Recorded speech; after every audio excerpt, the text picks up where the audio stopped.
अस्सलाम वालेकुम जनाब। तो आपके सामने स्क्रीन्स पे जो है वो फ़िज़िक्स का पेपर है और इसको जो है पीबीए का, और इसको जो है हम सॉल्व करने लगे हैं। सॉल्व करने से पहले आपको ये कहूँगा कि डिस्क्रिप्शन में मैंने जो है वो व्हाट्सएप चैनल का जो है वो लिंक दिया है। बहुत सारी चीज़ें कम्युनिकेट करनी होती हैं और यूट्यूब पे नहीं की जा सकती, लिहाजा आप जो है वो व्हाट्सएप को ज़रूर ज्वाइन कीजिएगा, ताकि हम एग्ज़ाम्स और रिज़ल्ट्स और मार्किंग के रिलेटेड जो है अपडेट्स भी आपको प्रोवाइड कर सकें अगर कुछ भी हुई तो।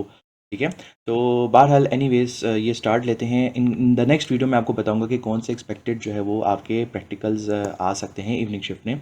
तो ये जो है इसमें देखिए कुछ भी नहीं करना, इस तरह कॉम्प्लेक्स लगता है कि भाई अल्लाह ये क्या होगा, रीड करने की ज़रूरत ही नहीं है। आपको दिया हुआ है मेन स्किल रीडिंग, आपको कॉन्साइडेंट वर्नियर स्किल डिवीजन दिया हुआ है।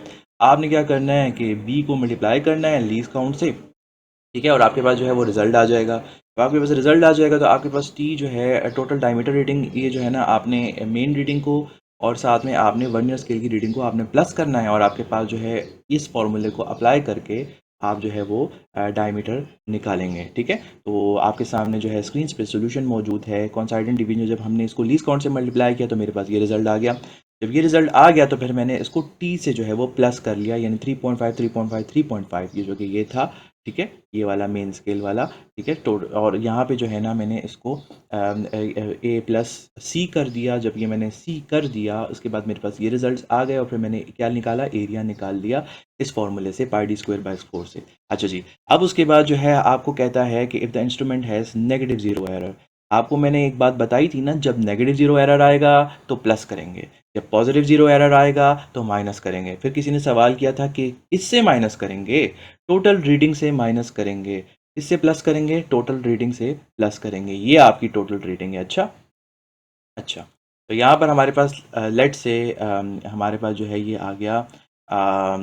इसको इस तरीके से जवाब देंगे कि correct reading is equal to observe reading. इस पे ज़रा आप कंफ्यूज ना हो, बस ये है जी, ऑब्जर्व रीडिंग प्लस 0.01। ठीक है ना, ये चीज़ है आपकी। अच्छा जी, नेक्स्ट क्वेश्चन है आपसे कि following is a observation table made by student for measuring time period of simple pendulum, complete the table. G की वैल्यू आपको दी हुई है। बहुत सारे बच्चे क्वेश्चंस कर रहे थे कि हमें वैल्यूज़ दी जाएंगी या नहीं दी जाएंगी, फार्मूलाज दिए जाएंगे कि नहीं दिए जाएंगे। तो मैंने ये कहा था कि जो मुश्किल फार्मूलाज हैं वो तो दिए जाएंगे, जो आसान है वो नहीं दिए जाएंगे। तो यहाँ पर जो है हमारे पास थ्योरेटिकल टाइम पीरियड आपने इसी से जो है वो निकालना है, 2 pi under root L by G. ठीक है, जी की वैल्यू पुट कर दो।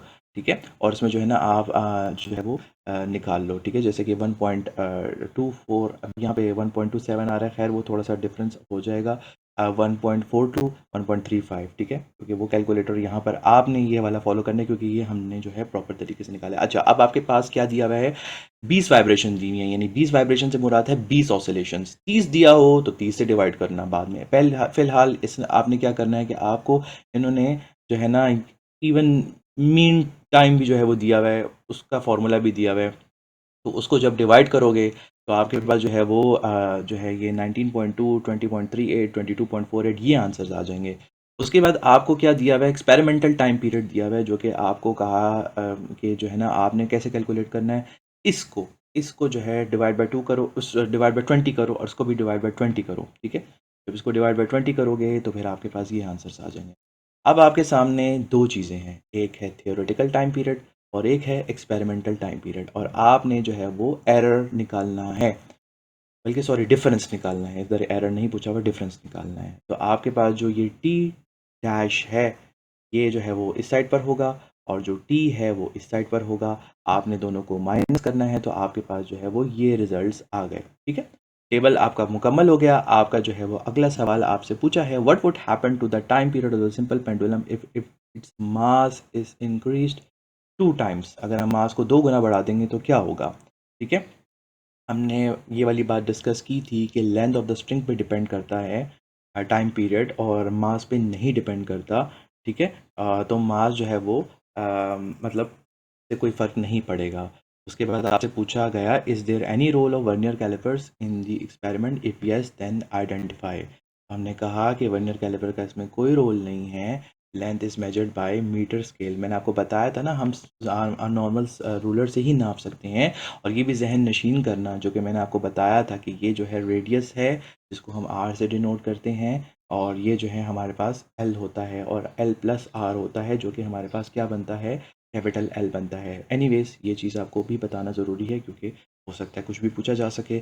उसके बाद student verifies and Ohm's law using following circuit diagram. तो आपके पास सिंपल सर्किट डायग्राम है, ठीक है, और उन्होंने कहा कि name the components of the circuit A B C and D. ठीक है, मैं इसीलिए तो बार बार आपको बता रहा था कि देखो ये क्या है, ये क्या है। किसी स्टूडेंट ने कहा कि भाई सर हम पढ़ें क्या। मैंने आपको कहा था कि आप जो है वो एपरेटस आपको पता होना चाहिए। हमारे पास जो है वो बैटरी सोर्स है, ठीक है, और इसी तरह जो है ये हमारे पास जो है वो एम मीटर है, ठीक है, रेजिस्टेंस है और रेजिस्टेंस वायर है और वोल्ट मीटर है, ठीक है। तो डी हमारे पास जो है वो वोल्ट मीटर हो गया, ठीक है। सी हमारे पास जो है वो रेजिस्टेंस वायर हो गया, ठीक है। ये सारी चीज़ें हैं।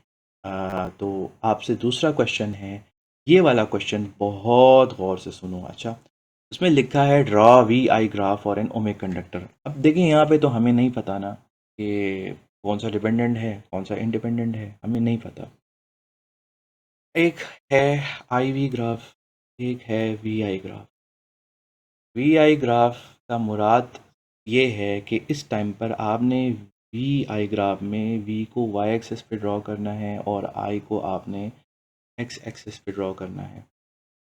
जब आपके पास आई वी ग्राफ आ जाए, ये मुझसे किसी स्टूडेंट ने भी अभी पूछा था, तो मैंने उसको जो है जनरल डिपेंडेंट इंडिपेंडेंट की वे में बता दिया था। अगर आपके पास आई वी आता है तो आपने आई को जो है वो वाई एक्सिस पे बनाना है और वी को आपने एक्स एक्सिस पे बनाना है, ठीक है। इस पे मैंने अभी रिसर्च की है और मैंने आपको कंफर्म कर रहा हूँ। वैसे तो हम एक्सपेरिमेंट, मैंने देखो मैं I am my self an academic writer और मैं सारे के सारे एक्सपेरिमेंट्स की रिपोर्ट्स लिखता हूँ, ठीक है। जितने वो होते हैं ना अरबिक्स अरबी स्टूडेंट्स उनकी, तो मुझे ये चीज़ बड़े अच्छे तरीके से पता है, ठीक है। तो यहाँ पर जो है अब आपके पास जो है ना वी जो है वो एक्स एक्सिस पर है क्योंकि वी आई ग्राफ है, और आई जो है वो आपके पास जो है वो क्या है, करंट जो कि आपने एक्स एक्सिस पे ड्रॉ किया है। अगर आपके पास आई वी ग्राफ आता तो यहाँ पर फिर आई होता और यहाँ पर फिर वी होता। तो आपने बस सिंपल वे में, आप क्योंकि आपको पता है ना कि ये लीनियर ग्राफ है, अब आप ये सोच रहे हो कि वैल्यूज़ क्या हैं, तो ये लीनियर ग्राफ है, इस वजह से आपने जो है ना इस तरीके से इसको जो है वो ड्रॉ कर दिया कि 0 0 पर हो गया, ठीक है। ये ज़रा थोड़ा सा ग्राफ में गड़बड़ है। 1 1 हो गया, ठीक है, 2 2 है, ठीक है, 3 3 है, 4 4। बस इस तरीके से आपने जो है वो ड्रॉ करना है, बस लीनियर ग्राफ बताना है। अच्छा, उसके बाद आपके पास लास्ट जो क्वेश्चन है, recall the experiment of refraction of light through glass slab and answer the following questions. पहले कहते हैं draw ray diagram when values of angle of incidence i is equal to 0, i is equal to 90 degree. जब हमारे पास 0 degree होता है तो कोई deviation होगी ही नहीं, ठीक है। तो इंसिडेंट रे जब ये आती है और रेयर मीडियम से डेंसर मीडियम में जाती है तो कोई डिविएशन नहीं होगी और इसी तरह इमर्ज होकर निकल आती है।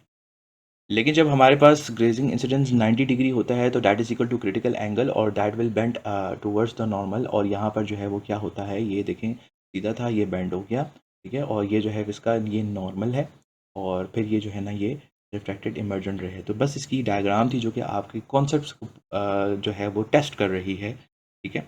तो ये जो है आपको पता होना चाहिए। तो आपने कहा ray falls normally on the slab so it passes straight without bending. जिसको समझ नहीं आया उसको पढ़ ले। The incident rays grazing the surface in the diagram it shows travelling along parallel to the surface before reflection at the boundary. अच्छा, अब आपसे एक और सवाल किया है और आपसे ये सवाल किया है calculate the refractive index of glass if i is equal to 40 degree and r is equal to 25 degree. मैं ये भी अच्छे तरीके से आपको बता रहा था। अब देखो यहाँ पे फॉर्मूला नहीं दिया हुआ, तो यहाँ पर आपने खुद फार्मूला आपको ये पता होना चाहिए, ये वाला फार्मूला याद कर लो। Sine 40 degree divide by sine 25 degree, ये वैल्यू आया, ये वैल्यू आया, ये हमने जब निकाला तो हमें फिर अंदाज़ा हुआ। मैंने आपको आखिर में बताई थी स्टैंडर्ड वैल्यू की। देखो ग्लास की जो वैल्यू है वो हमारे पास 1.52 से शुरू होके या 1.484950 से शुरू होके 1.7 1.75 तक जो है वो इस तरीके से जो है वो जो है वो जाती है। तो that's all. In the next video I will let you know evening shift वाले कौन से एक्सपेरिमेंट जो है वो करें। अल्लाह करे कि ऐसा ही हो। एंड आज वैसे भी आपका जो है वो आज़ादी वाला दिन है, ठीक है। तो जश्न आज़ादी मुबारक हो, मगर आफ्टर 2 to 3 PM, ठीक है।